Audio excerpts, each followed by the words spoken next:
Hello everybody, welcome to the world of यथार्थ आयुर्वेदा. ओम धन्वंतरी नमा. Myself Rohan Vinod Jadhav, BMS final year student. तर मित्रांनो, आज आपण पाहणार आहोत डायजेस्टिव्ह सिस्टीम. NCIS मध्ये 12 मार्क्सला वेटेज दिलेला आहे. तर सगळ्यात पहिले आता डायजेस्टिव्ह सिस्टीममध्ये काय येते, तर त्याच्या दोन पार्टमध्ये डिव्हिजन केलेलं आहे. फर्स्ट म्हणजे काय, गॅस्ट्रो इंटेस्टायनल ट्रॅक्ट, आणि सेकंड हे ॲसेसरी डक्ट्स आहे. ओके, तर पहिले पाहू गॅस्ट्रो इंटेस्टायनल ट्रॅक्ट. त्यालाच ॲलिमेंटरी कॅनल असे सांगितलेलं आहे. गॅस्ट्रो इंटेस्टाईन ट्रॅक्टलाच ॲलिमेंटरी कॅनल असे सांगितलेलं आहे. तर आता ॲलिमेंटरी कॅनल काय असते, इट इज अ ट्यूब. कशी tube, muscular tube which extends from the mouth to the anus. So अशी ट्यूब, मस्क्युलर ट्यूब जे माउथपासून ते ॲनसपर्यंत एक्सटेंड होते, त्यालाच ॲलिमेंटरी कॅनल किंवा गॅस्ट्रोइंटेस्टायनल ट्रॅक्ट असे सांगितलेले आहे. आता त्याच्यात काय काय कंटेंट, तर त्याच्यात ऑर्गन्स असतात. कोणते कोणते, माउथ, फॅरिंग झालं, इसोफॅगस झालं, स्टमक झालं, स्मॉल इंटेस्टाईन आणि लार्ज इंटेस्टाईन, हे सगळे ऑर्गन्स ॲलिमेंटरी कॅनलमध्ये असतात असे सांगितलेलं आहे. तर त्याच्यानंतर की organs of the gastrointestinal tract or hollow organs have lumen and are made up of 4 layers. जे पण ॲलिमेंटरी कॅनलमधले ऑर्गन असतात त्यांना एक ल्युमेन असते, पोकळी असते मधात, आणि ते 4 लेअरनं बनलेले असतात. कोणते कोणते, खूपच सोपं आहे एकदम. लेयर्स त्याचे म्युकोसा झाला, सब म्युकोसा झाला, मस्क्युलॅरिस एक्स्टर्ना आणि सिरोसा ऑर ॲडव्हेंटिजच्या. तर हे झाले 4 लेयर्स ऑफ ॲलिमेंटरी कॅनल. समजलं इथपर्यंत. आता ह्याच्यानंतर आपण पाहू ॲसेसरी स्ट्रक्चर्स. आता ॲसेसरी स्ट्रक्चर्स कशासाठी असतात, तर ह्या स्ट्रक्चरचं काय काम असते, तर this structures helps in the process of digestion. तर डायजेशन करण्यामध्ये हे जे सर्व ॲसेसरी स्ट्रक्चर असतात त्यांचं खूप योगदान असते. ओके, तर आता कोणते कोणते स्ट्रक्चर्स येतात हे तर माहीत पाहिजे. तर ती झालं, टंग झालं, सॅलिव्हरी ग्लँड झाली, लिव्हर झालं, गॉल ब्लॅडर आणि पॅनक्रियास, हे सर्व स्ट्रक्चर्स ॲसेसरी स्ट्रक्चर्स असे सांगितलेलं आहे. आता ह्याच्यानंतर आपण पहिला जे ॲलिमेंटरी कॅनलचं स्ट्रक्चर आहे ते पाहू, ते म्हणजे माउथ. आता जे माउथ कॅव्हिटी आहे त्याचं 2 प्रकारे डिव्हिजन केलेलं आहे. तर पहिला आहे वेस्टिब्युलर आणि दुसरा आहे ओरल कॅव्हिटी प्रॉपर. आता वेस्टिब्युलर रिजन हे आउटर रिजन आहे असं सांगितलेलं आहे.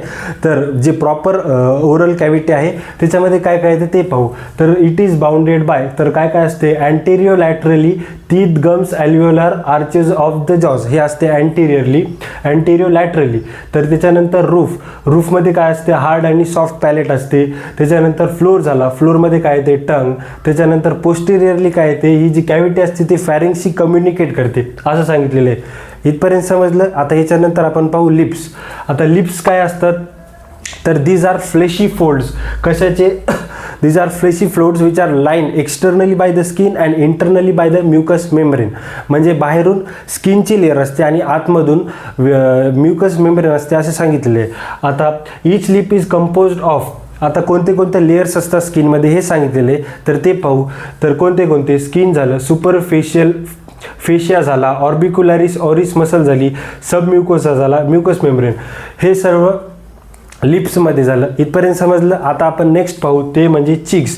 आता चिक्स काय असतात, fleshy flaps forming large part of each side of the face. म्हणजे मस्क्युलर फ्लॅप्स असतात जे की दोन्ही फेसच्या दोन्ही बाजूने असतात, त्याला चिक्स असे सांगितलेलं आहे. त्याच्यानंतर असते गम. नाव gums, these are soft tissues which envelop alveolar process of upper and lower jaw. म्हणजे असे सॉफ्ट टिश्यू जे की जॉच्या अपर आणि लोअर जॉच्या एनव्हलप करण्याचं काम करतात. आणि नेक ऑफ द टीथच्या नेकला सराउंड असतात, त्यांनाच गम्स असतात. तर इथपर्यंत समजलं का, एकदम सोपा पार्ट आहे, काही काळजी करू नका, एकदा परत पहा आणि समजून घ्या.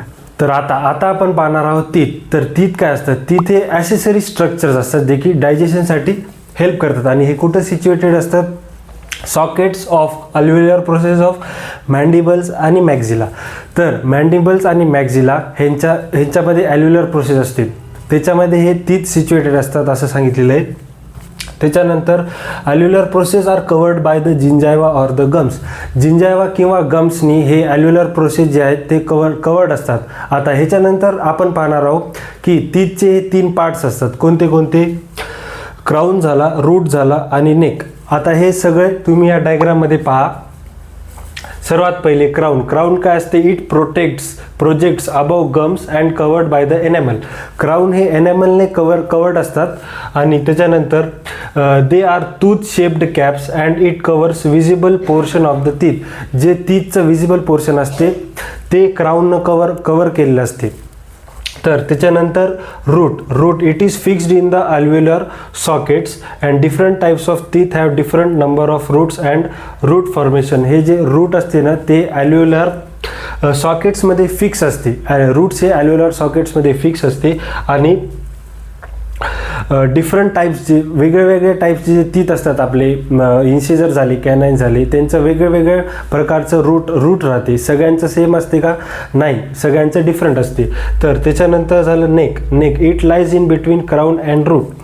तर क्राऊन आणि रूटमधला जो पार्ट आहे त्यालाच नेक असं सांगितलेलं आहे. तर इथपर्यंत समजलं. आता ह्याच्यानंतर स्ट्रक्चर्स ऑफ टूथ. तर वेगळे स्ट्रक्चर्स असतात टूथचे. कोणते? Pulp, dentine, enamel, cementum, periodontal membrane or ligament. हे सगळे स्ट्रक्चर्स सांगितलेले आहे आपल्याला. कशाचे? टूथचे. तर ह्याच्यानंतर eruption of teeth. In human teeth are replaced only once. तर ह्युमन्समध्ये फक्त एकदाच टीथ रिप्लेस झालेलं असतात. जर कोणी आपल्याला मारून दात तोडलं तर ते ह्याच्यात येते का? नाही. हे फक्त नॅचरल प्रोसेसबद्दल सांगितलेलं आहे. ओके. तर ह्याच्यानंतर मिल्क टीथ सांगितलेले. ते आर 20 इन नंबर आणि त्याचा एक फॉर्म्युला आहे 2102 डिवायडेड बाय 2102 इंटू 2. हे मिल्क टीथ झाले. हे लहानपणी असतात. मोठे झालो आपण की ते चालल्या जातात आणि परमनंट टीथ येतात. ते आर 32 इन नंबर आणि त्याचा डेंटल फॉर्म्युला आहे 2123 डिवायडेड बाय 2123 इंटू 2. म्हणजे किती होतात? 32. ओके.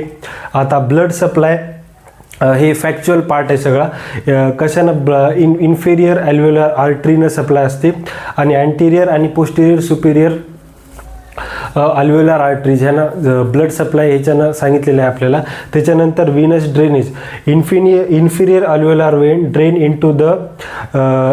तर हे झालं टीथबद्दल. आता ह्याच्यानंतर आपण टीथचं फर्दर. आता आपण पाहणार आहोत लिम्फॅटिक ड्रेनेज. तर लिम्फॅटिक ड्रेनेजमध्ये काय सांगितले? सब मॅन्डिब्युलर लिम्फ नोड्स आणि डीप क्रॅनियल लिम्फ नोड्स हे दोन नोड्स सांगितलेले आहेत लिम्फॅटिक ड्रेनेजमध्ये. त्याच्यानंतर येते नर्व सप्लाय. तर नर्व सप्लायमध्ये पोस्टेरियर, मिडल आणि अँटेरियर सुपिरियर ह्याचं नर्व सप्लाय सांगितलेलं आहे. आता क्लिनिकल ॲस्पेक्ट्स. टीथचे क्लिनिकल ॲस्पेक्ट्स काय आहेत? तर delayed eruption in teeth may be a sign of malnutrition. जर लहान लेकरामध्ये लेट टीथ येत असतील तर ही कशाची साईन? ही मालन्यूट्रिशनची साईन आहे असं सांगितलेलं आहे. त्याच्यानंतर स्कर्वी जर झालं तर ते म्हणजे विटॅमिन सी डिफिशियन्सीमुळे स्कर्वी होते असं सांगितलेलं आहे. त्याच्यानंतर third molar teeth usually erupts between 18 to 20 years. 18 ते 20 वर्षाच्या एजमध्ये आपल्याला जनरली थर्ड मोलार टीथ पाहायला भेटते असं सांगितलेलं आहे. त्याच्यानंतर exfoliation of teeth. Process of shedding primary teeth and their replacement by permanent teeth. This last from 6 to 12 years of age. म्हणजे जे आपले लहानपणीचे दात असतात ते सगळे तुटत असतात आणि नवीन येत असतात. हे प्रोसेस जनरली 6 ते 12 एजच्या एज ग्रुपमध्ये आपल्याला पाहायला भेटते असं सांगितलेले.